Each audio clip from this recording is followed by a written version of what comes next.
Oikein paljon tervetuloa jälleen Hurrikaanin pyörteisiin. Joulukuu on kääntynyt kuluvaksi kuukaudeksi. Sen myötä keskitytään kuitenkin jääkiekkoon, eikä siihen monella mielessä jolkottelee vaan jouluun. Ja jääkiekkoon, jos keskitytään, niin silloin on hyvä päästä ääneen myöskin yksi kappale päävalmentajia. Nimittäin Johan Pennerborn tulee tänään meidän vieraaksi. Samoin tekee myöskin tuoreeltaan jatkosopimuksen tehnyt Aaro Vidgren, joka siis 2 seuraavaa kautta tulee myöskin täällä Jyväskylässä pelaamaan. Sen pidemmittä puhetta päästellään Heikki Kekäläisen kanssa tämä kaksikko ääneen. Heillä todennäköisesti on meitä huomattavasti fiksumpaa asiaa luvassa.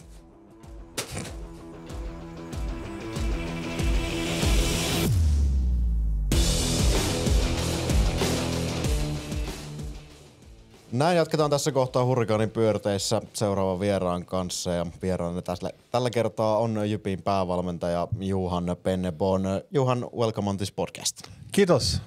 How many times have you been on a podcast? Is this the first time? No, it's not the first time. I've been on a few podcasts through the years. Sometimes with Swedish commercials or Swedish ice hockey programs or like fans. I think also one fan. What do you say? Like from the fans' perspective, like fan pod. Yeah.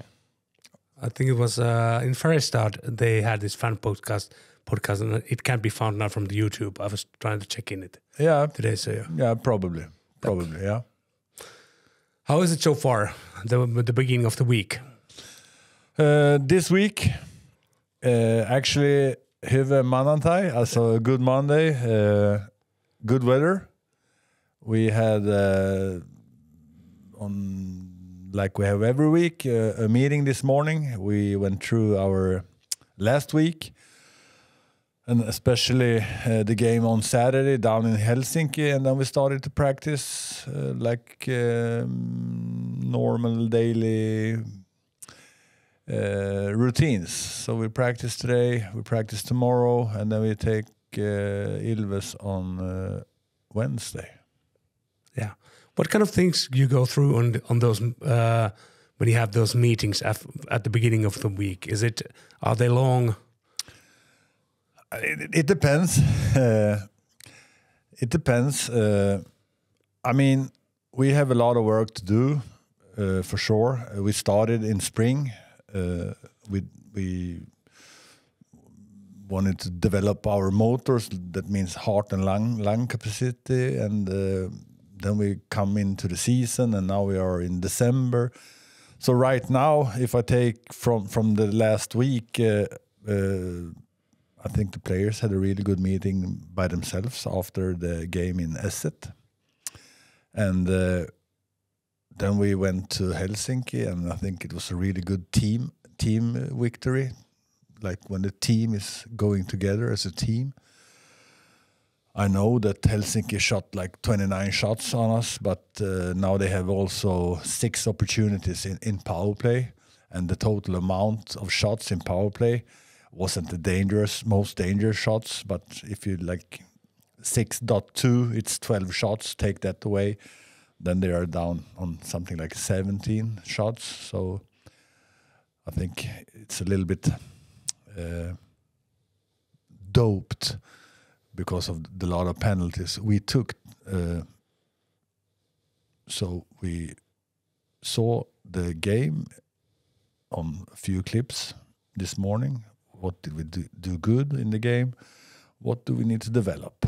And that's actually what we are doing after every game. And then we plan that also a little bit in the practice for sure.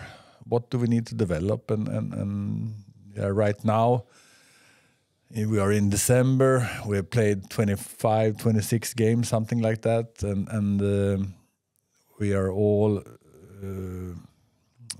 we all know that something is coming, like Christmas break, but we need to continue all the way in to the break.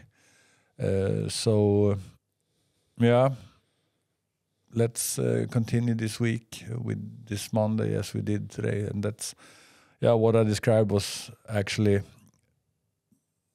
that's the fact from today, actually. Can you specify a little bit what you were discussing today? So because I saw the HIFK game, and you said that you had a few clips about what those clips were about. It was our D-zone coverage, how we defend in our own end. When we do right things, if you talk hockey terms, what do you want to do? You want to win the puck from the opponent. And how do we do when we do that in our structure? And if we look at the structure from the game on Saturday, we were aggressive with 5 guys.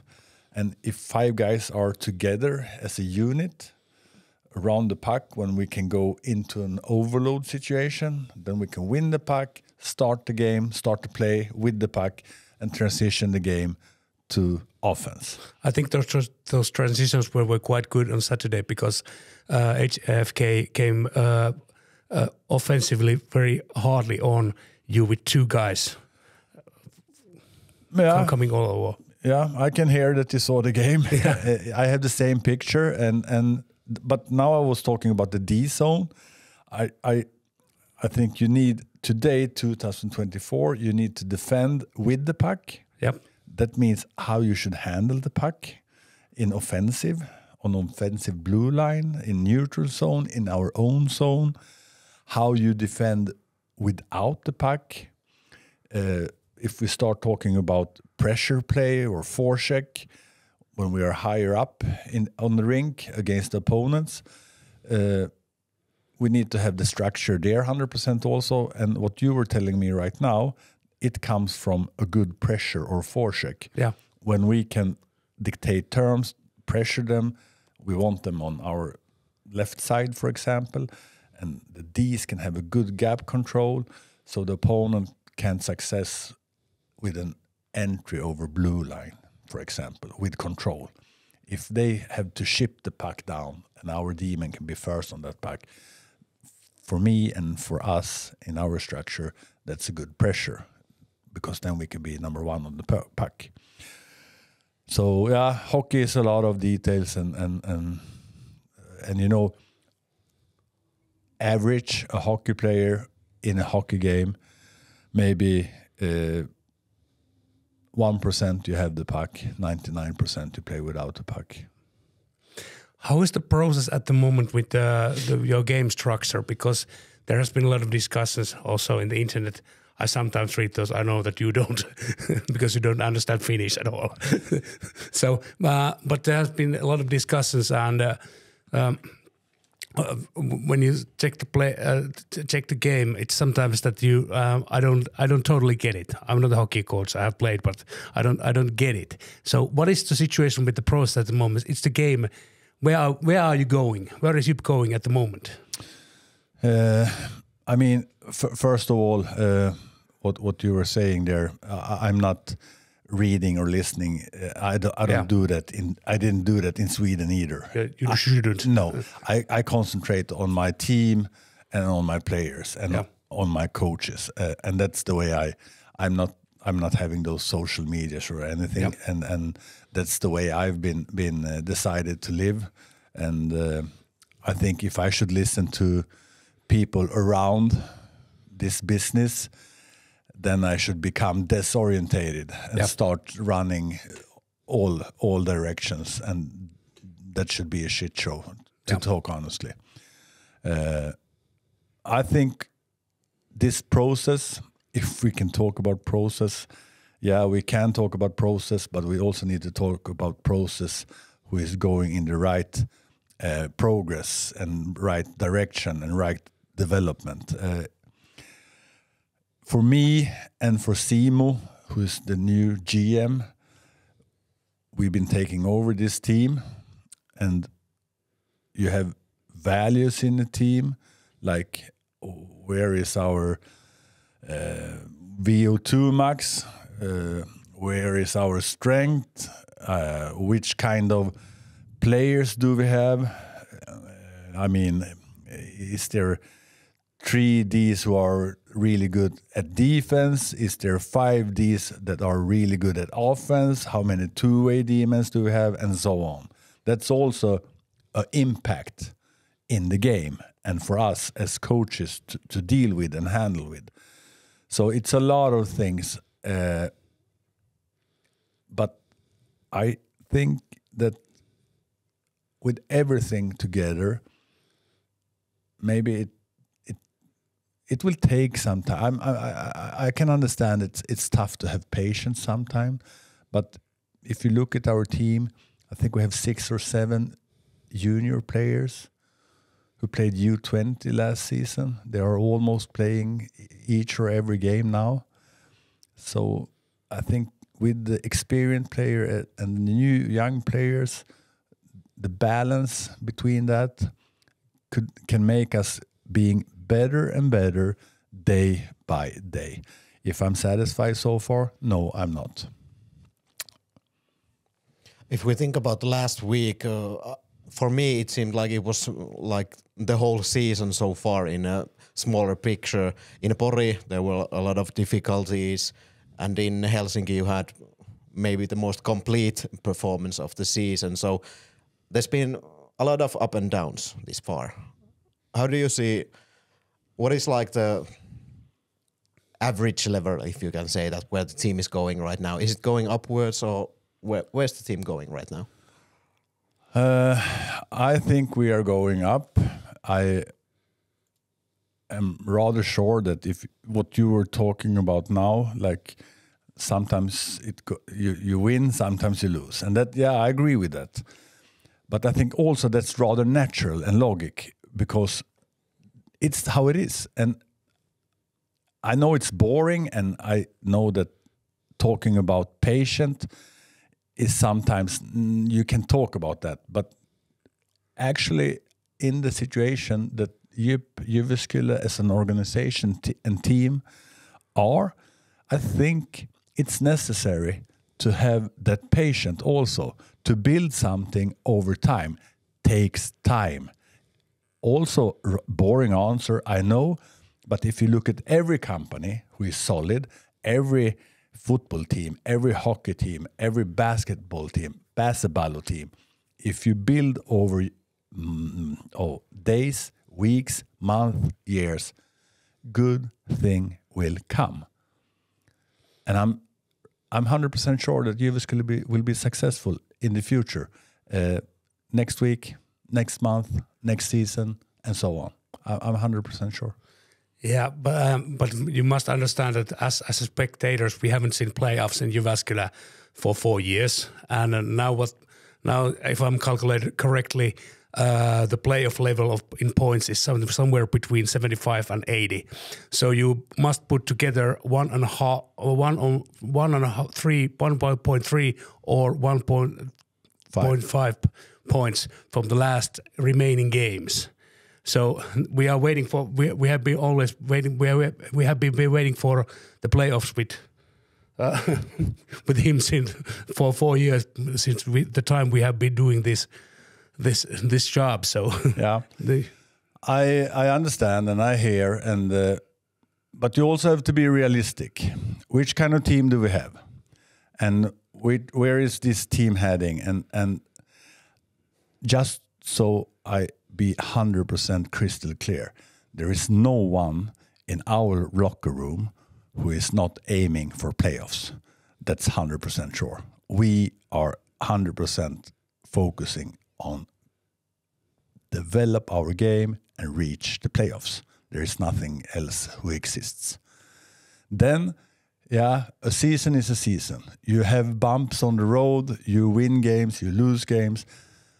The difficult for us this season so far is, yeah, like you were asking before, winning, we're losing. We're winning, we're losing. If we can continue that curve, but in the right direction, to reach 1.5 points per game, I'm 100% sure that we can reach playoff in the springtime. And that's our main goal. 100% everyone has decided we are aiming for the playoffs. The game, because the game goes up and down all the time. Yeah, you lose and you win. But the difference between two games is quite big. And you got quite a big, good team there. You have Penner, you have Hurrikaanin, yourself. You have been 6 years under pressure in Färjestad BK, which is one of the biggest teams in Sweden. So tell us, why does it go like that? I mean, I can find excuses, but I'm not the guy who's looking for excuses. I'm looking for solutions. And during our autumn, when I looked at our team before the series starts, I had a really good feeling like this could be a really good product. From the beginning, we are not a team like on the upper half. If you look at if you compare us to Tappara, or if you compare us to, I don't know, Kalpa, for example. That's being realistic. But what I saw our product early, I had a really good feeling and facts also, by the way. Then things happens. And this is not excuse. This is an explanation. I mean, Pekka Jormaka, when I saw him in August, late August, I said to my colleagues, he is going. He is really going out there. He looked so good, for example. Now, for sure, we need Pekka Jormaka. He was supposed to score, I don't know. I don't want to put any pressure on Pekka Jormaka, like 15, 20 goals. But and then Puustinen away, Vainio away, plus a few more experienced players away for a rather long time. That's with our young team, it can be hard to handle also for us coaches and for the team. Once again, there is no excuse. It's an explanation. I think if we can work day by day, week by week, month by month, I'm 100% sure that we can reach the playoffs with the team we have right now. You mentioned finding solutions is the right way for you. How well do you think you've been able to find those solutions during the few months you've been here? I'm better and better in a few ways. We still have a few ways to find, and as long as you search for it and work for it and do 100%, that's also something we have decided in the locker room, that we're going to do 100% work effort every night. Then you can look yourself in the mirror afterwards. Okay, today we won. I did 100%. Okay, today we lose, but we did 100% for the club and for the team. And that's a value for me that's are really important. If you do everything you can, 100%, then you can look yourself in the mirror. I did everything. Then if it's enough or not enough, that's another question. What about the game itself here in Finland? Was it a surprise for you? As I mentioned before, you have been in Austria in Ice Hockey League and also in what is Svenska Hockey, SHL. Comparing Austria to Scandinavian hockey is it's not really fair, actually. If you look at the Swiss league, Ice Hockey League down there, you can have like 2-on-1s, 3-on-2, 3-on-1, 2 against 0. It's like a Russian roulette game all the time. That's the way it is. But for me, SM Liga is, I think it's under development. I think, I don't know, you maybe know this. This is my first season. Maybe you know this better than me. But when I was with the other coaches in Praha in the springtime, everyone was talking on those days down in Praha, the coaches and GMs, about trap. I didn't hear anything about trap. Are we going to play trap hockey? I don't see any much trap hockey in this league so far. A few times I can see team are playing last 6, 8, 10 minutes on their lead in a game. Which team doesn't do that? So a few teams I can see playing trap. but not like as their main structure.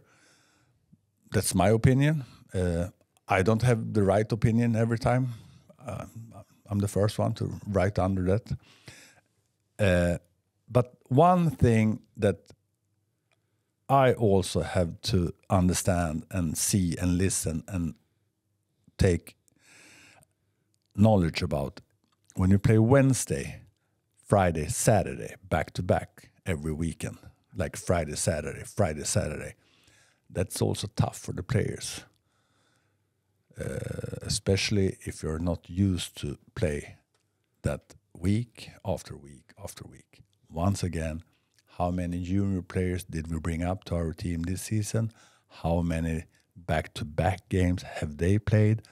New players who are coming into Jyväskylä and SM Liga, how prepared are they to play Friday, Saturday, Wednesday, Friday, Saturday? That's also a detail who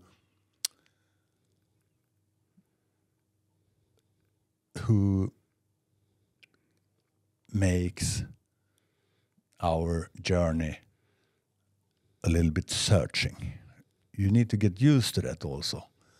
And you need to train your body and your brain to play that kind of games like Wednesday, Friday, Saturday, especially Friday, Saturday.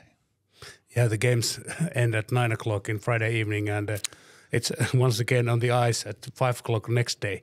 So you have been rotating the players quite a lot. Has it been difficult for you to find the players because you have a lot of injuries? I mean, you want to find chemistry. Yeah. You want to find chemistry with the D couples. You want to find chemistry with the forward lines. And for sure, from the beginning, with the injuries, we still have those injuries. So I don't think we have played the same team 2 games in a row. Once again, there's no excuse, but every team wants to find some units who are going together, who can make the difference in a game. I forgot to say Nate Schnarr was actually playing 2 games, and then he was away, I don't know, 1 month, 1.5 months. Yeah, something like that. And everyone who saw Liga last season knows which kind of player Nathan Schnarr were last season. That doesn't mean that he should be exactly the same player this season, but for sure that's something you count with when you recruit a team, that you should have your players on the ice making the difference out there each and every night. Once again, not an excuse, it's an explanation. You have had quite a lot of changes in the lines. It has been like a roulette, try to find those combinations. So, have you found some now? I think we are starting to find something. If we look at the D couples, try different ways. Now we have actually a better situation on the D side than we have on the forward side. The total amount of forwards with those injuries, about Jormaka, Pustinen, Perttu, it's actually one line who every team in this Liga could actually accept to have in their team. So hopefully we're going in the right direction and get the injured players back and can build chemistry. And once again, the final product should be somewhere in Mars when it comes to lines, structure, daily behavior, all those small details. If we think about the younger players, have there been maybe like surprises for you how well they've been able to play, or maybe this is purely speculation, if there haven't been those injuries so much, would there still be those young guys in some kind of role in your team? My opinion is that every club in both Sweden, Finland, for being successful in the future, it's necessary to have a self-production. Does that make sense? Self-production? Own players. Own players, yeah. Like from Jyväskylä. Yeah. And that's in my work, I care about my organization. I care about Jyväskylä. I do everything I do for Jyväskylä. I don't care about myself. I don't care about you. I don't care about actually. I just want to develop, and I know why I'm here, and I'm going to continue my journey. And the best thing for me inside here is when I see Lassila or Jokinen or Vuontisvaara or Huttu. Then you see development, and once again, every team in Scandinavia, I think there need to be more by own players, because we know what happens. It's a drainage is the Swedish word. I don't know what you call it, but yeah, they are recruiting players to different leagues, to better teams with bigger wallet. That's how it works, and we are not top in that standings. We are not on the top. We need to produce players, and for me, I can have patience. I can see Vuontisvaara develop. I can see Riksa Toila develop. I have no stress in that. Overall, want to develop everyone, want to develop the team. Our main goal, once again, 100%, we have decided our goal is to reach the playoffs. Well, what kind of, do you take some special care about the young players? Do you discuss with them more, or do you give them tips or something like that? Or how do you do it? I mean... the Swedish way is more, let's say, you must be. I'm working in a Swedish company for my daily base, and what they do usually is that they more discuss with the people. So you are more like working with humans. Sorry, you people. Yeah, I mean, it doesn't matter if you describe your company. Yep. And if you look at leadership over years, yeah, it's not a secret that if you move a little bit to the east from Sweden, it gets a little bit more from the top. Yeah, as Finns we are. Yeah, I know that. I know that. But the organization knew which coach they recruited. Yeah. I think they decided to go away, and I think this is my philosophy.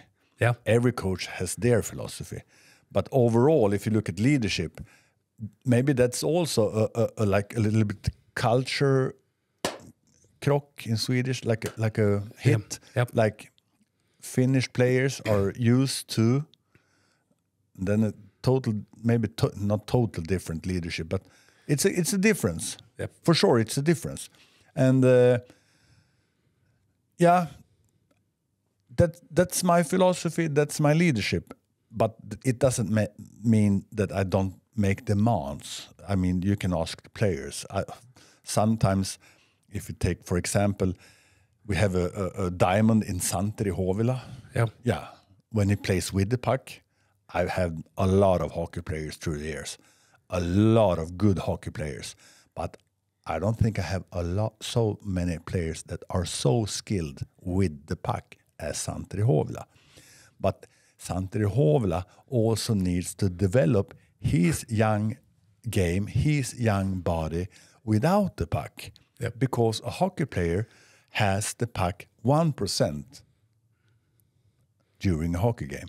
99% he plays without the puck.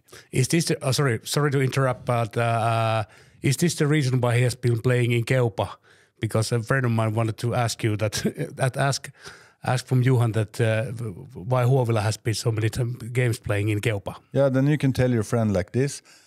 When you ask that question, how are people thinking then? Oh, why is he playing in Keupa?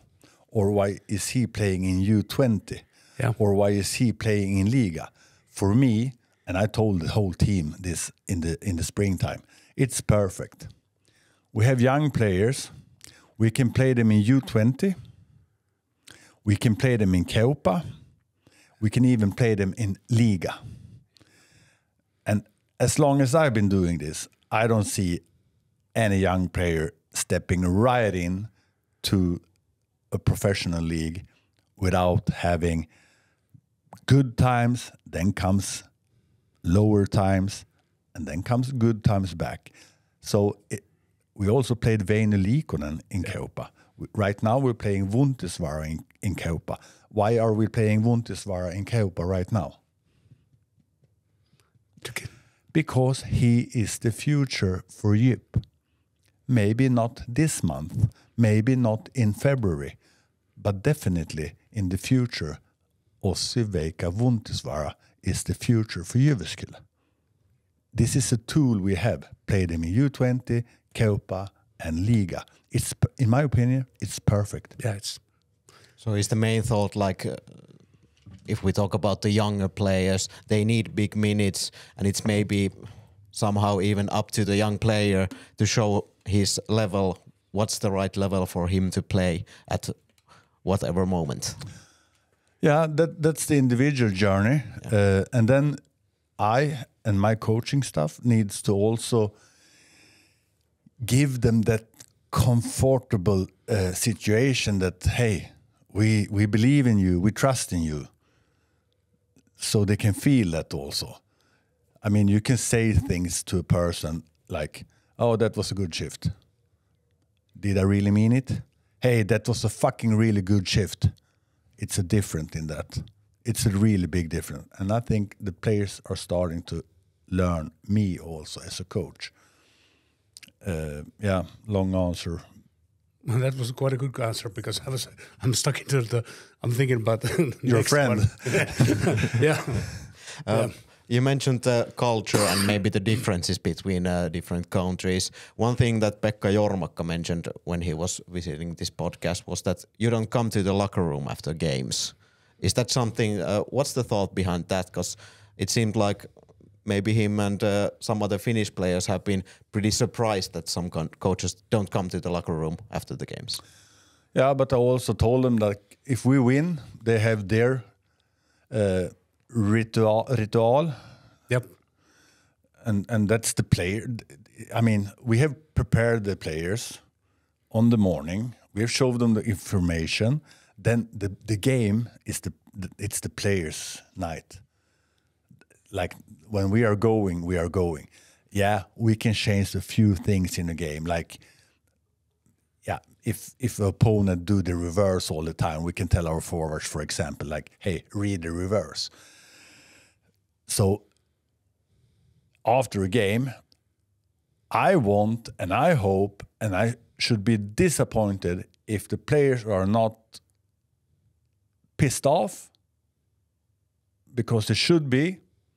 And then if there is emotions after a game, like, fuck, unbelievable, how can it happen? Why do we do like that? Blah, blah, blah. Yeah, let it be. Then you take it the morning after. Then you go through the game. If we win, have those rituals. Maybe sometimes, even though you win, it always things in a game that you can develop. But I don't think it's necessary for coach being in the locker room all the time. I mean, you have 6-8 experienced players in there who can talk and lead the team also as well. So I don't go into the locker room after every game. I go in with the players after a game. If we win, we have that ritual. And meeting 9 o'clock in the morning, and then we go further.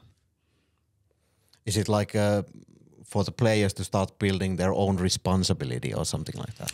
Yeah, that's one part of the game, but I think right after a game, it is a lot of emotions, and if there is a loss, then it should be emotions, and I don't think that there is so much things to discuss right there and at that moment.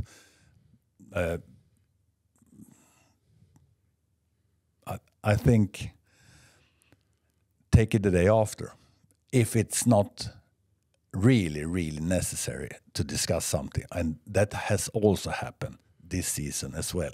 It will happen next season also. Yeah, maybe that's a culture thing. Maybe that's more normal in Sweden than in Finland, for example. I don't know. I've heard it also in other teams that there have been some players who are surprised that the coach won't come to the locker room and so on. So maybe it is a cultural thing. Yeah, and I can also promise you that the players sometimes they are so fucking tired at the coach.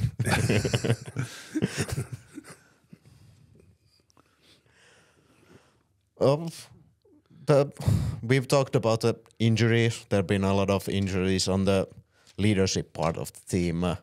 If we think about maybe like Teemu Eronen, has there been maybe like too big role for him to carry the leadership part? Because there have been players injured on that front. First, when you're talking about Teemu Eronen, he's doing a terrific job as a captain for this club and this team. I had a few captains through the years. Teemu he's educating, he's talking, he's stimulating, he gels, he make demands on the team. He's been doing it 100% good so far, and for sure he needs support from me, from coaches, from players, but there is in the team more captains. Like, actually everyone is a captain if you break it down. We need a captain in PK, we need a captain in power play, we need a captain in offensive zone, neutral zone, defensive zone, and so on. So, but I think right here and now, something is happening, something is coming, something is going on, and he gets support from other players also as well. How much he challenges you, because he's quite a talkative guy, but he talks a lot about things, and you start to listen him. So as I said, he's a quite intelligent guy speaking. So how much he makes a challenge on you about the way you even, for example, how you play the game? We talk about situations and structure for sure. Yeah. Now Teemu's been playing in Sweden. Yeah. It is a couple of years ago, I know. Yeah. But I think we see hockey almost the same way. And don't forget, if you compare the structure from last season to this season, it's, I shouldn't say 360 degrees, but it's a big, now I'm talking from the start of the last season, it's a big difference. I can see on a few wingers, for example, when I want to skate forward in pressure, I can see a few players backing off, start going backwards. And that's something who is in deep here in their backs. I'm talking about trap. Yeah. Yeah.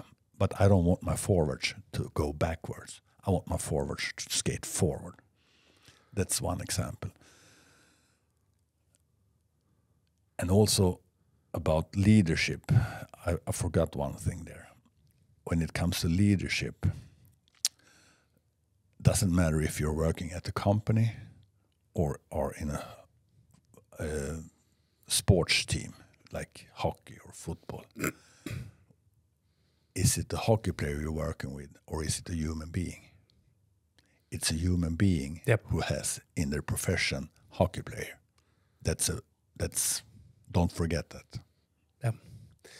And one thing about the game still, because if I'm right, I can't be once again wrong, but at the beginning of the season you were just turning the game like 180 immediately, going with the long passes up, and now we have seen more of the delayed exits. So when the puck is behind the net and all the guys are under the, we call it the B point line. So we have seen much more of those. So are you are you thinking?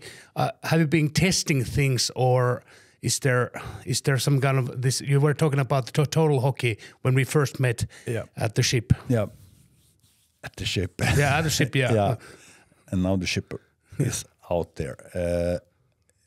I think we cut down for the players a little bit. Yeah, like options. We have talked about every situation.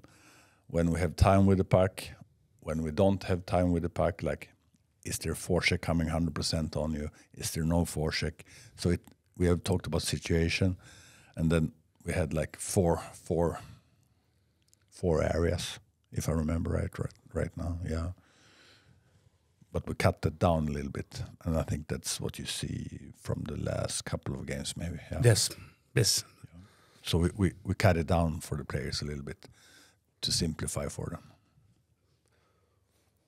What are the next steps in playing? We talked at the beginning about the winning and the losing and the winning and the losing. But if we think also about the performance, for me, there haven't been many, maybe like 2 good performances. In a row. In a row, yeah. Yeah, I'm still waiting for that. Yeah, I agree with you. How do we go towards that? Yeah, I agree with you 100%. I'm still waiting for that as well. And during a season, especially like now we have 60 rounds in this league, you know something before you start the series. Sometimes you're going to play really good, but you don't win. Sometimes you're going to play really bad, but you steal the points. That's something you know before. 2 games that way, 2 games that way. Maybe something like that. But something that I'm not satisfied, as I started this podcast with, is my opinion. If you take away what I just said, like you steal some, you play really good, but you lose some. My opinion is we wasted 8-10 points. Jukurit at home, that's a waste. Keikko Espoo at home, that's a waste. Lappenranta away, that's a waste. That's a waste. You know before a season you're going to steal 1 game, 2 game, maybe 3 games. You know you're going to play really good 1, 2, 3 games, but you don't take the points. But if you take away that, my opinion is we wasted 8-10 points. And that's something I'm not satisfied with that. Add those points in the series right now. So you mentioned maybe doing the game a little bit simpler for the players. Is that the way forward right now? Like taking 2 steps back to go 1 step forward, if you know what I mean? Yeah, maybe. And if you take all the other things and put it together, every team is a new team. It's hockey, yeah, I know. But maybe for Jupp as a organization, this season is a little bit special. I know, I understand, I know. There's no question about that. I also want to reach the playoffs. We are not thinking about anything else. We said our main goal is to reach the playoffs, and that's still we are working every day to reach the playoffs. So another thing that has been quite, let's say, strange is that the first couple of minutes of the game itself, you immediately the opponent scores. So the beginnings have been quite, the beginnings have been quite bad. And I know that Pekka Tuokkola, this winning goalie from 2009 champion team, said that back in the days, they used to train for the beginning of the game. They used to train they should prepare them for the beginning of the game. So what do you do that this doesn't happen anymore? We're working with it. We're talking about it.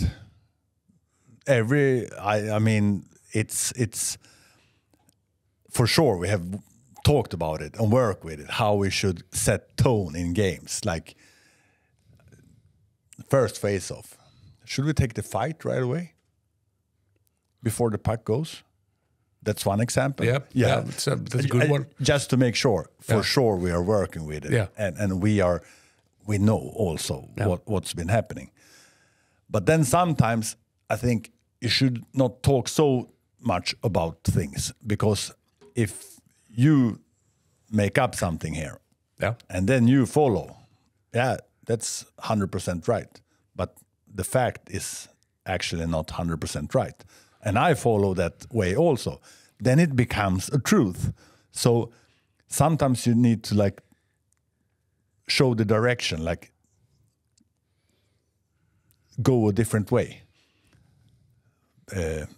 They call it like be proactive on a total different direction. Don't talk about now we've been starting this first period bad once again. It's like it becoming mark. Exactly. It become mental. So continue to be consistent, continue to battle, be ready when the puck goes in the ice for Jyväskylä. Yeah.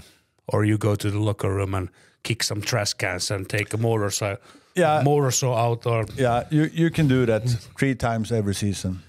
3 times. Maybe 2, maybe 4. I don't know. How many times this season have you done it? I've been gelling like when those eyes can be black, just so you know that. Yeah. And maybe 2 times so far this season. Okay. Those beginnings, have you seen in your players maybe like a thought, like inside that we cannot concede a goal right now, and it comes part of the play, like being careful or something like that? I don't want to talk about it anymore. I want to go another direction. Yeah, okay. Next question. Do we have some? So this week. Yeah, this week. Ilves. And then about your question there, like I understand what, maybe I missed that a little bit. Like I'm still waiting for like maybe win 1, win 2, win 3 in a row. Yeah, for sure we want to do that. And that's something also we are aiming for and searching for. Sometimes you meet good teams that are actually better in their performance. Then it is what it is. But what I mean when I'm talking about wasting points, then I don't think we have done the right thing for the club and for the team. For example, Jukurit at home.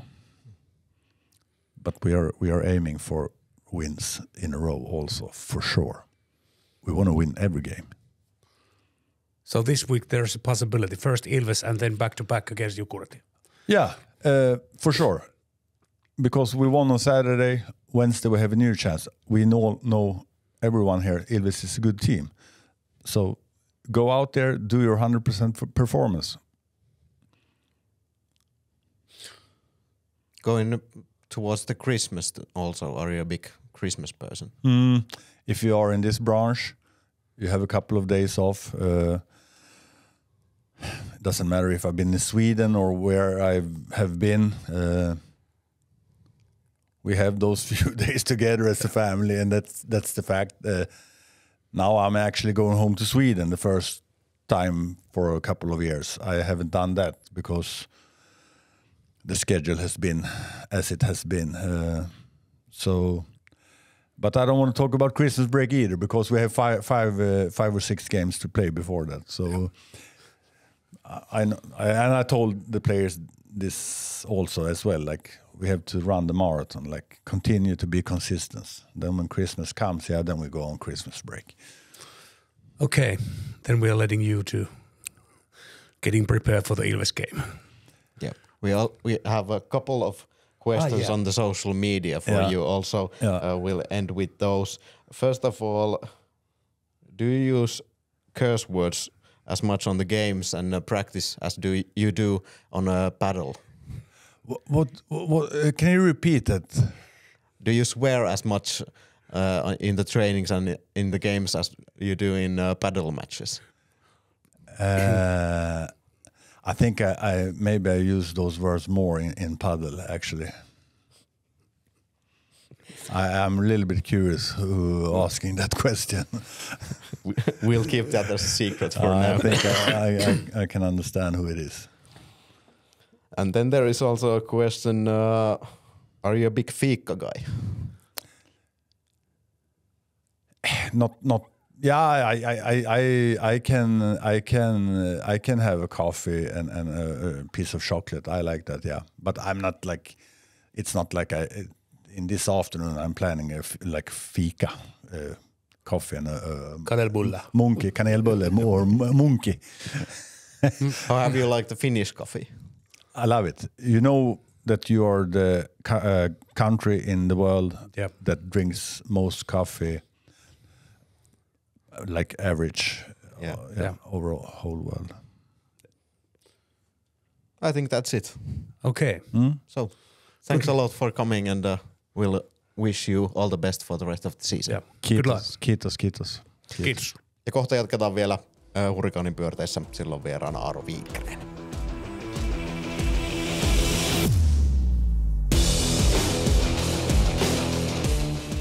Tässä kohtaa jatketaan podcastia tuoreeltaan jatkosopimuksen Jypin kanssa tehneen Aaro Vidgrenin kanssa. Aaro, oikein paljon tervetuloa. Kiitos. Mikäs fiilis tälleen? Aloitetaan nyt ensin, että maanantaita eletään, niin mikä fiilis näin maanantaina? No hyvä fiilis. Yksi viikon parhaista päivistä, että saa uuden työviikon käyntiin. Niin 1 viikon 7 päivästä. Niin, kyllä. No kysytään sitten se jatkosopimus. Minkälaiset fiilikset? No hyvät fiilikset on, että se oli ensisijainen halu ja se toteutui ja saan täällä jatkaa, niin se on hienoa.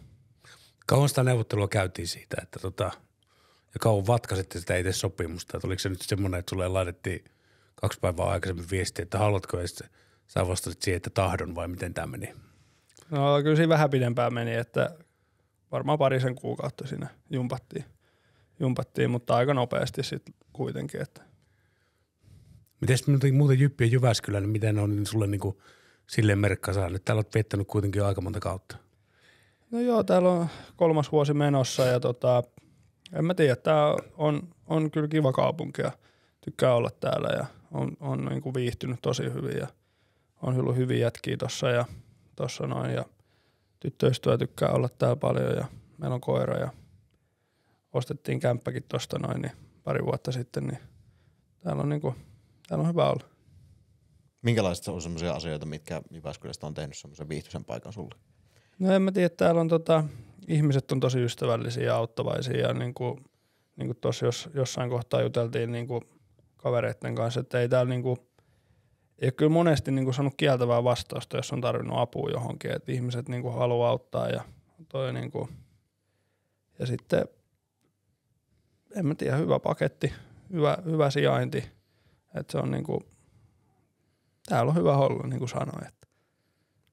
Niin tuossa yksi sitaatti tuli vastaan, että tässä eletään lohjalaisen pikkupojan elämää tai unelmaelämää tällä hetkellä, niin miten minkälainen se matka on ollut tavallaan siitä Lohjalta lähetty ja nyt sitten hetkeä myöhemmin ollaan Jyväskylässä tuore jatkosopimus taskussa? No joo, se ei ihan hirveästi Lohjalta ole pelureja tullut ja se on, kyllä tässä saa elää ihan sitä omaa unelma-elämää, että saa pelaa ammattilaisen lätkää, että ei sitä vaikka olisi isommastakin kaupungista, niin ei sitä ihan jokainen saa tehdä että mutta on se ollut pitkä matka, että paljon uhrauksia joutunut tekemään ja joutui Lohjalta lähteä aika nuorena muuttaa pois ja muuttaa isovanhemmille Turkuun ja sitä ennen aika monta vuotta siinä reissattiin isoveljen kanssa junalla ja Lohja-Turku väliin, että on VR on tuttu eikä ole aina ajallaan, mutta kyllä sieltä on tultu ja en tiedä. Ihan hyvät fiilikset siitä, että ja on kyllä ylpeä siitä, että on Lohjalta ja toivottavasti joku pikkupoika on kattonut perässä sitten. Ootko kattonut erikoisjoukot ohjelmaa, koska siinähän kuitenkin ollaan Lohjan legendaalisella Kalkkipetterissä vai mikä se paikan nimi siinä on? Joo, Kalkkipetteri. En ole kattonut erikoisjoukkoja hirveästi, mutta Kalkkipetterin tiedän kyllä. Että.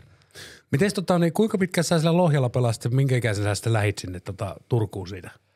No mä pelasin, olinkohan mä 12, kun mä menin IFK-junnuihin. Mä olin vuoden siellä. No. Siellä ja samaan aikaan isoveli pelasi niin kuin vuoden aikaisemmin jo Helsingissä ja sitten ei mahtunut enää C-junnujen niin kuin ykkösjoukkueeseen, niin hän lähti Turkuun ja mä pelasin sitten tavallaan, että hän pelasi Turussa Tepsin paidassa, mä pelasin IFK:ssa. Se oli vähän mahdoton yhtälö niin kuin meidän vanhemmille ja näin, mutta sitten mä lähdin siinä vuoden jälkeen Turkuun ja sitten kuljettiin aina, saatiin kyyti siihen Karjaan juna-asemalle ja siitä mentiin junalla sitten Turkuun ja isovanhemmat oli siellä vastassa ja kuskasi ympäri ja milloin varissualle ja tällä ja sitten illalla junalla kotiin ja aamulla kouluun. Niin minkä sä pelasit siellä Turussa sitten? Mä pelasin nuorempaan B asti. Sitten mä lähdin sieltä Rauman Lukon A-junnuihin ja pelasin häkkipäänä sitten A-junnuissa ekan vuoden. Minkä takia sä lähdit sitten Turusta pois? Eikö siellä ollut pelipaikkaa tarjolla vai? No olisi siinä varmaan ollut pelipaikka tarjolla, mutta oli ehkä itsellä oli vähän kiire silloin, että pitää päästä A-junnuihin jo ja kato, kun ikäluokan kärki pelasi A-junnuissa jo. Ja niin. Niin sitten Lukosta nyt sai sitten ekan niin kuin sopimuksenkin sitten siinä ja pääsin sinne, että vähän ehkä kiirehdin siinä mielessä, että ei olisi ollut kyllä hätä niin kuin lähteä vielä niin kuin tavallaan että niin kuin sinne A-junnumaailmaan. Että siellä oli aika isoja poikia vielä A-junnuissakin, että olisiko siellä ollut 93 vanhimmat vielä ja tällainen, niin siinä rupesi vähän niin kuin fysiikka ei ihan riittänyt. Ja kyllä se ehkä näkee sieltä Elite-prospektissakin, että oltiin vähän väärässä paikassa, mutta se oli kyllä näin jälkeenpäin niin miettinyt, että olisiko pitänyt pelaa B:tä ehkä vuosi vielä, mutta no sitten taas niin kuin jossittelu, että ihan turha semmoista miettiä. Niin, mutta eikö se on ihan kohtuullisen hyvin ole kuitenkin mennyt? On se mennyt ihan hyvin. Joo. Sä et ole kuitenkaan mikään hirveä pistelinko koskaan ollut. Minkä tyylinen pelaaja sä olet junnuna? Et mehän ollaan nähty, mitä sä teet Jyväskylässä. Siitä keskustellaan myöhemmin, mutta mites junnuna? No en mä junnuissakaan hirveästi täkyjä tehnyt, että aika samanlaista hommaa, että kiekollisesti totta kai vähän enemmän ja sitten kun on junnuissa ollut, niin on kuitenkin pelannut siellä niin kuin kärkikentissä, ollut siellä se tavallaan voimahyökkääjä ja tilantekijä ja tällainen, mutta niin kuin kyllä se AV-juttu on ollut niin kuin ihan junnuista lähtien mukana ja niin kuin semmoinen vahva niin kuin kamppailupelaaminen ja kiekossa pysyminen ja irtokiekkojen haku kavereille ja niin kuin sillä lailla, että aika samanlaista hommaa kuitenkin. Minkälaisia pelikavereille sulla oli sitten siellä junnuista? Onko sulla nyt nykyään semmoisia, jotka pelaa liikaa, niin oliko semmoisia kaiffareita siinä hyökkäystroikassa? No ei ole kyllä, että ei ole. Entä niistä joukkueista, onko niistä tullut? No Kaarlehdon Karolus, maalivahti, se on Tepsi junnuista ja on sitten tietty joitain pelejä pääsi pelaa sitten, kun Tepsissä oli kovat 96. Ne pelasi sitten taas jo A-junnuissa silloin, kun mä olin B:ssä, mutta siellä oli niinku Rantasen Mikko ja Honkasen Manu oli tosi kova ja Niemisen Otto ja niinku tommosia kavereita, että oli ne niinku aika hyviä pelureita. Että. Muutamia pelejä pääsit pelaamaan myöskin junnu maajoukkueissa siinä, niin minkälaisia muistoja niistä kokemuksista? No hyviä muistoja, että siellä oli hyviä jätkiä ja paljon kavereita ja sitten oli kiva, kun oli niinku aina pääsi näkemään kaverit niinku vähän pidemmällä ajalla ja sai viettää aikaa siellä leireillä, niin olihan se kiva homma. Että. Miten sitten, kun sulla oli tuolla mä katsoin Elite Prospectista, löysin tuolla Chicago Steelissä USPL vai mikä PHL? USHL. Niin 60 peliä, 46 pongoa. Mikä tää suonenvetokausi on ollut? En tiedä suonenvedosta, mutta se oli hyvä vuosi. Toki mä olin jo parikymppinen, kun mä sinne menin, että siellä on niinku muutamia 16-vuotiaita ja on niinku siitä 21 asti niinku ikävuodet ja se oli kyllä hieno vuosi, että pääsi näkemään millaista peliä siellä pelataan ja se oli silloin näytti, että on liigassa vähän tiukkaa päästä pelaamaan ja meillä oli silloin Lukon kanssa, Keupa oli meidän yhteistyöseura ja se oli aikamoista suhaamista ollut siinä pari vuotta, niin kuin, että tuli ehkä vähän viettyä liikaa aikaa autossa, kun olisi voinut niin kuin olla yhdessä paikassa ja sitten päätettiin, että mennään tonne ja ollaan niin kuin vuosi, että saa niin kuin vaan reenata, pelata, kehittyä, eikä tarvitse ravata ympäri Suomea, niin kuin sen, että meitä harjoituksiin, ajat 3 tuntia, että meitä harjoituksiin tai pelaamaan, niin ei siinä hirveästi järkeä sitten ole. Ja se oli kyllä hyvä vuosi. auttoi paljon itseä. Sai aika paljon onnistumisia. Et alkukausi oli silloin tosi vaikea, että miten se meni. 30 ekan peliin tuli 16 pinnaa ja sitten loppukausi meni piste per peli. Että se oli niinku, vähän vaati aikaa, että tottu siihen, mutta oli se kevät ihan kiva aikaa pelata, kun ei tainnut kun ampua maaliin kohti, niin se meni aina sisään. Miten sulla sitten siis oliko se vaan se, että sä lähdit niinku pelaamaan sinne? Joo. Mistä se idea niinku tulee tämmöiseen? Koska niinku mä tiedän, että meillä on paljon nuoria jengiä kuuntelee tätäkin podcastia, niin miten se idea vaan tuli, että let's go to Jenkkiin? No joo, siis mulla agentti vaihtui niihin aikoihin ja Haulan Tomi sitä ehdotti mulle, että miten se olisi tämmöinen, että lähdet tonne pelaamaan ja en mä ole ikinä ennenkään niinku hirveästi pelännyt lähteen niinku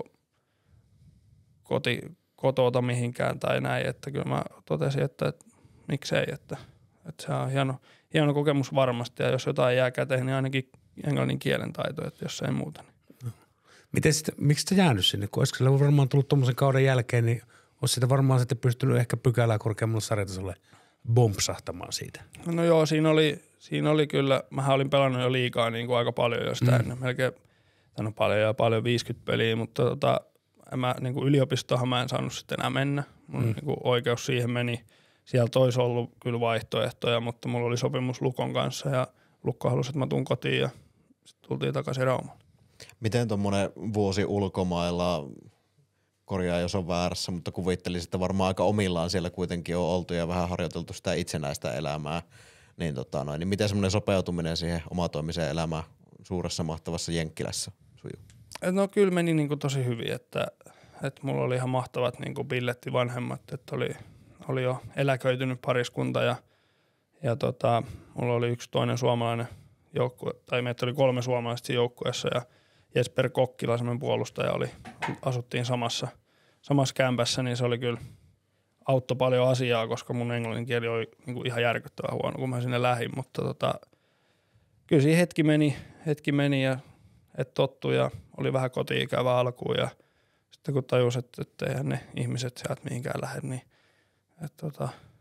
siitähän se rupesi homma luonnistumaan. Mutta oli kyllä niinku hieno kokemus ja tykkään maasta edelleen tosi paljon. Että. Onko ajatuksia nyt sitten, tietenkin nyt Jyppiin tulee pari vuotta lisää, mutta jos avautuu mahdollisuus lähteä jonkin muulle ulkomaille kuin Jenkkeihin, niin ootko ajatellut sitä vaihtoehtoa? No aika päivä kerrallaan tässä mennään, mutta onhan se niinku semmoinen jääkiekkoilija unelma, että pääsee joskus ulkomailla pelaamaan ja kyllä mä haluan myös pelata niinku joskus vielä ulkomailla. Ja kovissa sarjoissa siellä, niin on se siistiä. Eikö se ollut silleen, Jere, että se oli silloin, kun Vide tuli Jyppiin, niin se oli se aika kova maaliputki. Silloin, kun se tuli maalintekijänähän sä totta kai tulit tänne näin. Mutta miten sä niinku... Joo, kyllähän Haula mut myi maalintekijänä tänne ja Veke nappasi syöti. Ei, mutta siinä alkukausi just naurettiin itse asiassa Jirin kanssa tuossa ylhäällä, että tällä kaudella on tullut 1 ja miettii millaisia paikkoja on ollut paljon läpiajoja ja 2-1 ja ties millaista ja tolppaa, mutta ei ole vaan mennyt ja sillä alkukaudella tuntui, että ei tarvinnut kun mennä laput silmin maalille, niin joku meni luistimesta sisään tai heitin hyvä, että en koittanut heittää päätyy siniseltä, niin se meni maaliin. Että niinku semmoisia juttuja, että silloin vähän kaikki meni sisään, vaikka ei olisi pitänytkään, mutta semmoista se välillä on. Mutta kyllä, kyllä on vahva luotto siihen, että kun jaksaa tehdä töitä, niin kyllä niitä paikkoja niinku tulee vastaisuudessakin ja saa sitten niistä naulattua. Miten sun nykyinen rooli sitten? Avaa sitä vähän, minkälainen se on Jypissä.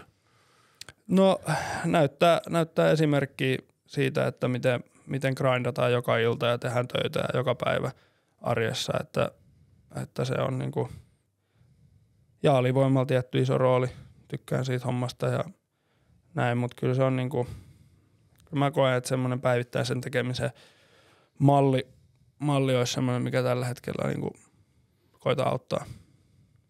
Niin siis mun täytyy sanoa sulle semmoinen niin kuin positiivinen ja ääripositiivinen asia, että aina kun sä oot kentällä, niin mä tiedän mitä sieltä saa. Että sä teet sen, sä voitat ne kaksinkamppailut, mitkä sun täytyy siellä voittaa, koska aika vähän tulee mun mielestä ihan selkeitä semmoisia ihan puhtaita mokia, että tulisi jotain älyttömyyksiä siellä. Ja sitten se, että jos sä oot yksi alivoimaisena kaverina kiekon kanssa menossa yhdellä 2 pakkia vastaan, niin sulla on aika kohtuullisen hyvällä prosentilla muuten haettu se kiekko sieltä aina ja sitten sä rupeat kääntelemään päätä, että tulisiko jätketty jelppimään sinne kulmaan. Niin kuin sä itse kuvasit se junnuvuotes tossa. No joo, kyllä. Kyllä, että se on vähän ehkä juurrutettu tonne, että ei kannata alivoimaisena hyökätä, niin kuin, että se on kuitenkin, koittaa saada sen pelin sinne hyökkäyspäähän ja sitten seuraavat, ketä tulee, niin pääsisi aloittaa pelin sieltä, että on se helpompi hyökkäyspäästä aloittaa kuin puolustuspäästä, mutta joo, se on sitä mun hommaa. Niin tuossa hetki sitten tuli myöskin 400 peliä täyteen. Miten sä oikeastaan näet, sä nyt et mikään kauhean vanha kaveri kuitenkaan vielä ole, mutta miten tuossa kopissa tällä hetkellä asemuodot, kun tuosta esimerkin näyttämisestäkin tavallaan puhuit, niin pidätkö sä itse semmoisena kokeneempana esimerkin näyttäjänä vai miten sä näet? No en mä ehkä niinku äärikokeneena itteeni koe, mutta niinku oon mä nyt tuossa jonkun vuoden jo pelannut ja ollut, että itse asiassa tuossa just bussissa naurettiin, kun mentiin Nordikselle, että onko meidän 13 äijää 2000-luvulla syntynyt ja Ertsi siinä vähän hihitteli, mutta ei siis hyvältä tuntui totta kai, että saa pelejä alle, mutta koittaa vaan tehdä niin kuin sitä päivittäistyötä, että en mä mikään hirveä meuhkaaja tai huutaja ole, että niin kuin äänellä johtaisin, mutta koitan niin kuin omalla tekemisellä näyttää, että puntit tehdään huolella ja oheiset huolella ja kropasta pidetään huolta ja jäädytetään täysin. Että. Kun sä nyt kuitenkin oot tämmönen, niin kuin voidaan sanoa, ikänestori tässä, että 2000-luvulla syntyneitä on enemmän.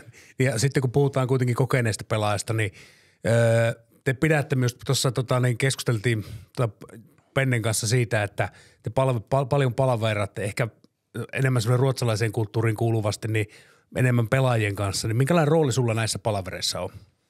No mä koitan jelpata Ertsiä, että Ertsi on tietty eniten äänessä ja siellä on näkemystä aika paljon ja on vuosiakin takana ja sit koitan itse auttaa kans siinä ja pitäisi vielä enemmänkin auttaa, että se ei ihan luontaisesti vielä tuu mutta se on ollut kyllä niinku ihan hyvä, että kyllä se mun mielestä niinku kestävä juttu lähtee sieltä pelaajistosta, niinku, että se esimerkin näyttäminen ja johtaminen, niin kyllä se niinku sieltä sisältä pitää tulla, että niin kuin tuossa vähän jo höpöteltiinkin ennen kuin Penne lähti, niin että se tulisi sieltä sisältä eikä aina ulkoota, niin silloin se ehkä voi tarttuukin paremmin.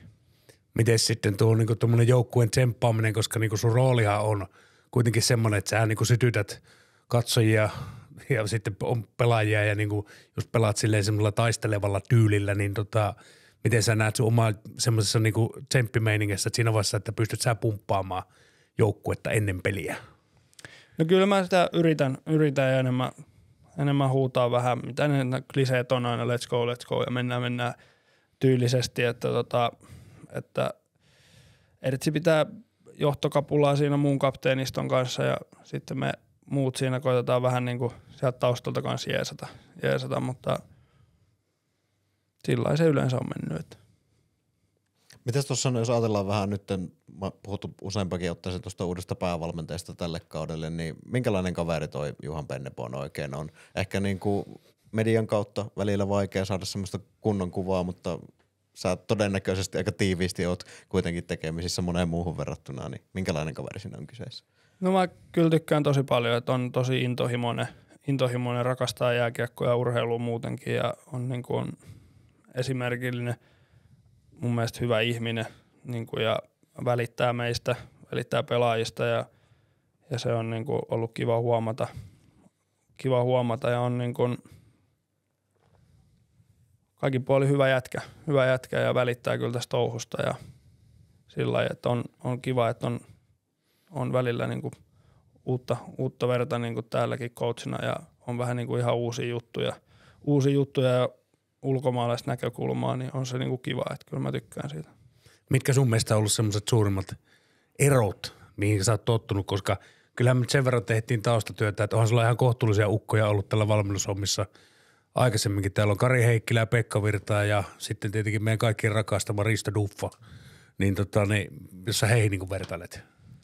No Juhan se on ihan niin kuin ollut kiva, että esimerkiksi pelin jälkeen jos hävitään ja olisi vaikka niin kuin, että käydään asiat niin kuin vähän myöhemmin läpi, että ei käydä niin kuin siinä hirveästi tunnekuohussa niissä juttuja läpi. Totta kai välillä sekin niin kuin kuuluu asiaan ja näin, mutta että se on niin kuin, että palaute tulee aina niin kuin aika neutraalina, että niin kuin käydään asiat myöhemmin läpi. Että siinä heti pelin jälkeen ei niin kuin, että silloin me pelaajat hoidetaan se niin kuin palaute ja se, että mitä tehtiin niin kuin huonosti, mitä tehtiin hyvin. Että se sitten katsotaan niin kuin vähän ajan kanssa ja annetaan niin kuin ne tunteet siitä rauhoittua ja se on niin kuin mun mielestä hyvä, koska sieltä voi tunnekuohussa tulla välillä sitten semmoisia juttuja, mitkä ei kuulu tavallaan siihen ja se on niin kuin ollut tosi jees ja sitten on kyllä huomannut, että on niin kuin toi reenaaminen aika kovaa, että mennään niin kuin kovin ja jäälle ei ole hirveästi taukoa, vaan tykitetään siinä se 4-5 tuntia, mitä ollaan jäällä, niin painetaan se niin kuin hommiin ja sitten tullaan pois. Et käydään reenit ennen jäätä niin kuin läpi ja sitten vaan suoritetaan, niin kyllä mä tykkään siitä. Mites tuo spesialiteetti, mikä tuotiin tälle kaudelle, tuo ruotsalainen juokseminen, niin mikä sulla on niin kuin suhde tähän rakkaaseen kestävyyslajiin on? No mä oon ollut aina ihan hyvä juoksemaan, että se on sopii kyllä meikäläiselle, että mä oon ihan pikkupojasta asti juossut ja muista isän kanssa on juostu lenkki jo ihan ehkä 12-vuotiaasta eteenpäin ja ehkä nuorempanakin jo, mutta en niin tarkkaan muista, mutta et kyllä juoksu käy mulle. Miten sitten, kun mä niinku vielä tai mulla on sitä mietitty Jeren kanssakin, että kun se koppi ei tulla ja sitten kun suomalaiset haluaa sitten niinku, tämä suomalainen kulttuuri on se, että sitten kun halutaan sanoa ne asiat niinku päin naamaa ja sitten, niin eikö sinne jää sulle sinne pääkoppaan kuitenkin jotain höyryä, mitä sä haluaisit niinku päästää, sitten se jää vähän niinku silleen, että niinku, niin eikö, jääkö sulle mitään sinne, kun te käytte keskenään sitä peliä lävitteen, vai pystyykö sille tyhjentämään se päänsä ihan täysin? No kyllä sen pystyy ja niin kun, totta kai ihan varmaan jokaiselle jää pelistä aina jotain mieleen ja jäähän mullekin, jos mä mokaan jonkun jutun tai se voi syödä monta päivää niin kuin omaakin fiilistä, että jos mä nyt esimerkiksi Oulussa silloin alkukaudesta just tultiin 2-2 ja sitten mä töhöilen sen siinä sinisen alla Gardnerille ja se painaa pussin, niin mä olin 3 päivää ihan niin kuin, että niin kuin fiiliset vetää ranteet auki, niin kuin tiedätkö, että kyllä ne jutut jää mieleen, mutta se on niin kuin, mielestäni se on hyvä, että ei niin kuin oksenneta niin kuin niitä juttuja sitä aina päälle, että niin kuin, se tulee ehkä niin kuin vähän viisaammin ulos silloin jokaisen suusta, jos niin kuin otetaan pieni happi siihen. No miten tuliko toi Penne sua, kun sä nyt 3 päivää mököydät siinä, niin kyllähän se varmaan fiksuna kaverina huomasi sen, niin ottiko se sua sinne, että erikseen ja... Otti se jo siinä en nyt muista oliko seuraavana päivänä, kun mentiin jäälle vai pari päivää myöhemmin, mutta kyllä se siitä niin kuin sanoi sitten, että hommasta ja niin kuin, kyllä mä niin kuin, jos joku vaatii, niin kyllä mä ehkä vaadin vielä enemmän itseltä niin kuin joku muu, että niin kuin se, mutta se oli kiva, että tuli taputtaa olkapäälle ja sanoi, että hei mennään eteenpäin ja ne on kuitenkin tärkeitä juttuja. Kyllä. Miten tuossa kun puhuttiin siitä treeneissä kovaa menemisestä, sehän tietysti on vähän semmoinen, että se kuullaan joka ikinen kauden alku, että kovaa on menty. Miten tässä näin nyt, jos ajatellaan vaikka tähän kauteen valmistautumista ja tämän kauden treenaamista, niin miten se vaatimustaso, ketkä sitä ikään kuin vahtii ja miten kovalla tasolla se niin kuin on ollut verrattuna vaikka aiempi kausi?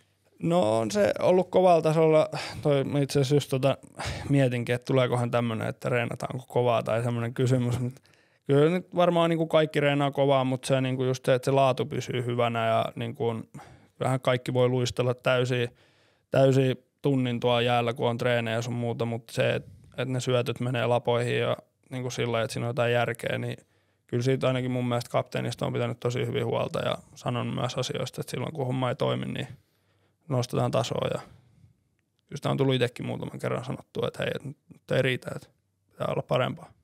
Onko semmoista niinku, jos käyttää sanaa sisäinen johtajuus just sitä pelaajistosta, niin onko sitä syntynyt nyt enemmän kuin aiemmilla kausilla? On sitä kasvanut. Kyllä musta ainakin tuntuu siltä, että kyllä se niinku on niinku tulee enemmän palautetta, tulee tuolta pelaajien suunnalta toisille ja uskalletaan vaatia toisilta enemmän, että se on mun mielestä mennyt parempaan suuntaan. Onko se just siitä sitten, että ehkä tämmöinen ruotsalainen johtamistyyli, että ne on vähän enemmän siellä toisaalta ulkokaarella siellä, että ne sitten antaa enemmän tilaa näille pelaajille, koska suomalainen on aika lailla riippuu tietysti paljon henkilöstä, mutta sehän on aika semmoinen vähän välillä jopa pinpointtaavaa, että tee sitä, tee tätä, että siinä on semmoista mikrojohtamista aika paljon.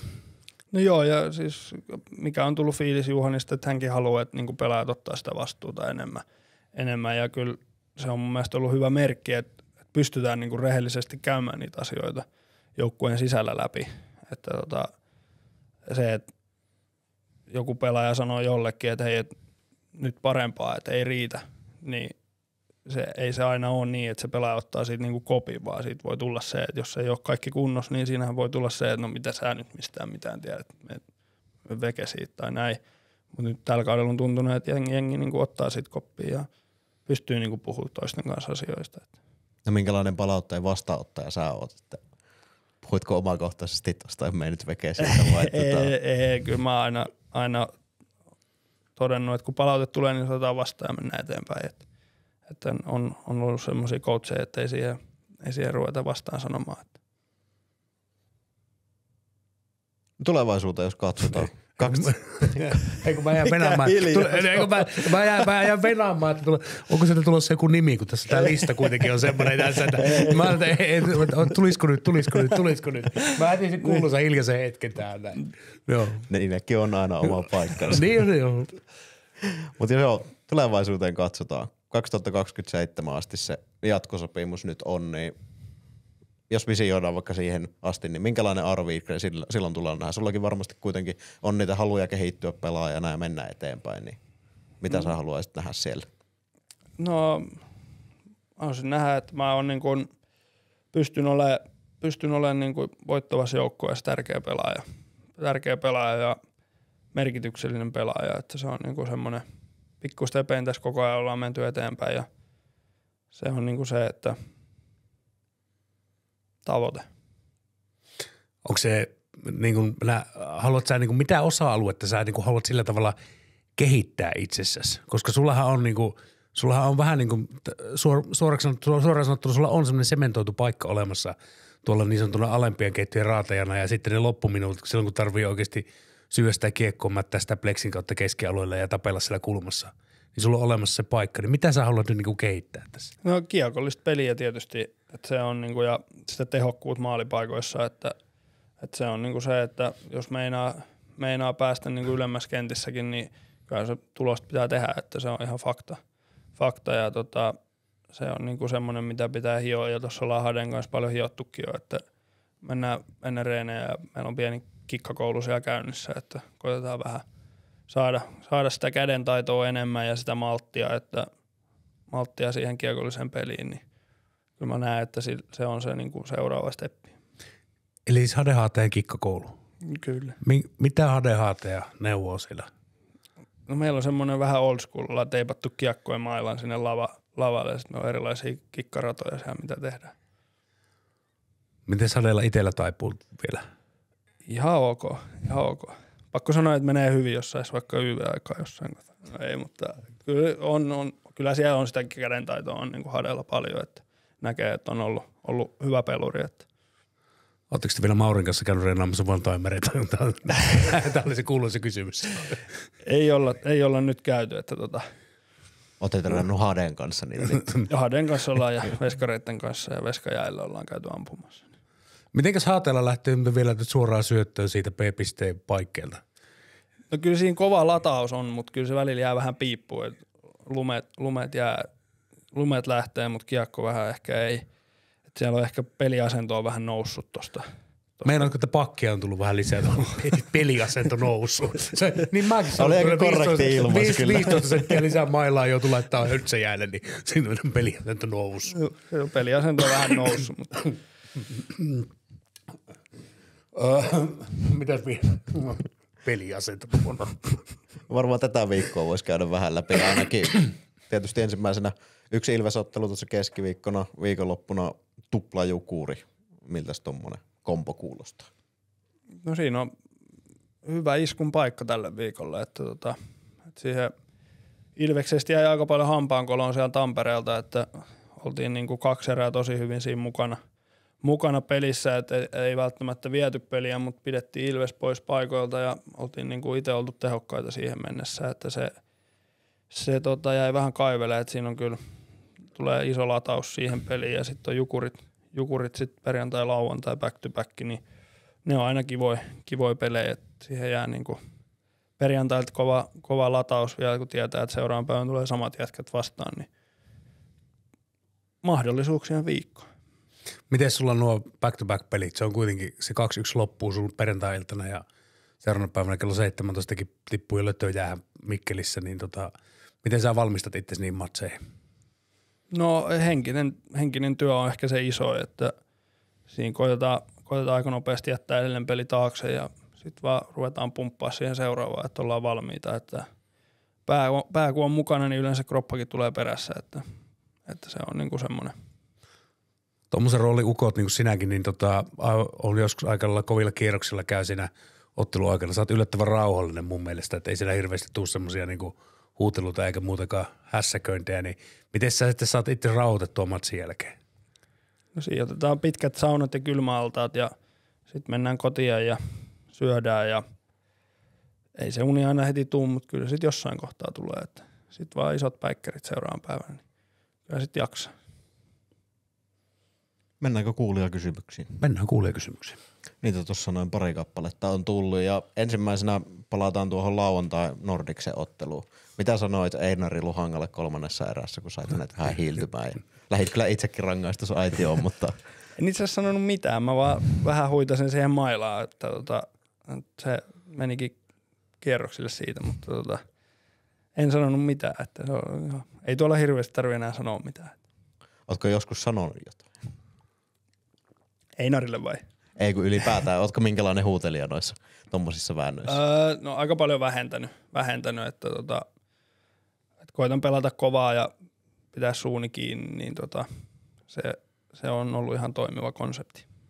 Miten muuten ylipäätään tommonen niinku huutelurooli tuolla kaukalossa, onko se lisääntynyt, onko se vähentynyt tässä vuosien aikana? No vähän on ehkä vähentymään päin koko ajan, että ei siellä hirveästi enää niinku tavallaan koeta päästä kaverin pään sisään sillä, että niinku itsekin koitan pelaa kovaa silloin, kun ollaan vaan niinku siinä tilanteissa ja eikä mun tarvitse siinä sanoa mitään, jos mä jonkun vedän katolle, että kyllä mä niinku ei se tykkää siitä, niin mä tiedän, ei mun tarvitse mitään siihen sanoa, että parempi kuin hiljaa vaan. Eli teot puhuu enemmänkin puolesta. No kyllä. Ja sitten toinen kysymys, klassikkokysymys melkein jo sulle. Mistä se maalituulitus tulee? No se tulee, me vedettiin, nyt se ehkä voi paljastaa, me vedettiin Michael Keräsen kanssa, oltiin tuolla Vaasassa, ollaan hyviä kavereita ja meillä oli semmoinen, en tiedä mistä se sitten tuli, me katsottiin jotain piirrettyä siinä ja se on tosta Peter Panista, niin se on se krokotiili, ketä on siellä vedessä ja pomputtaa siellä silleen tällä ja odottaa, että se kapteeni koukku putoo sinne, niin siitä se on sitten lähtenyt, että meillä oli pieni veto siitä, että se kumpi tekee seuraavaksi maalin, niin joutuu vetää sen ja no sit mä pidin sanani ja se on sitten jäänyt vähän siitä on kyytiin, että kyllä mä se otin mä tatskankin siitä krokotiilista, että sekin on mulla tuolla tallessa. No milloin me nähdään seuraavan kerran krokotanssia? Toivottavasti keskiviikkona. Sitä kautta varmaan voidaan ruvatakin päättelemään. Tuleeko vielä Heikiltä kysymyksiä? Ei mulla tuo oikeastaan meidän. Tässä aika hyvin käytiin ja kopaketti läpi. Ei mutta tsemppiä viikkoa. Kiitos paljon, kiitos. Tsemppiä viikkoa. Kiitoksia. Ihan kohta jatketaan vielä pieni hetki Hurrikaanin pyörteissä.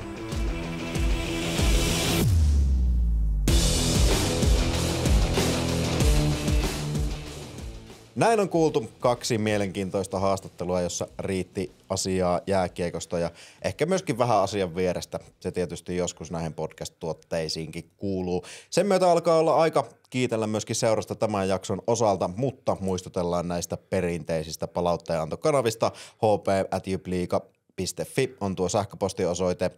Hurrikaanin Pyörteissä on nimimerkki, jolla löydetään Instagramista ja tuolla X:ssäkin ollaan nimimerkillä @hppodi. Ja sitä kautta voi sitten palautetta laittaa tulemaan, toivoa vieraita tai esittää vaikka kysymyksiä meidän vieraille. Ja vieraista kun puhutaan, niin mainittakoon se, että seuraavan kerran Ruthin Leipomolle palataan jo ensi viikolla. Silloin luvassa sitten jouluspesiaalia, joten mielenkiintoinen jakso silloinkin varmasti luvassa. Muheaa viikkoa kaikille.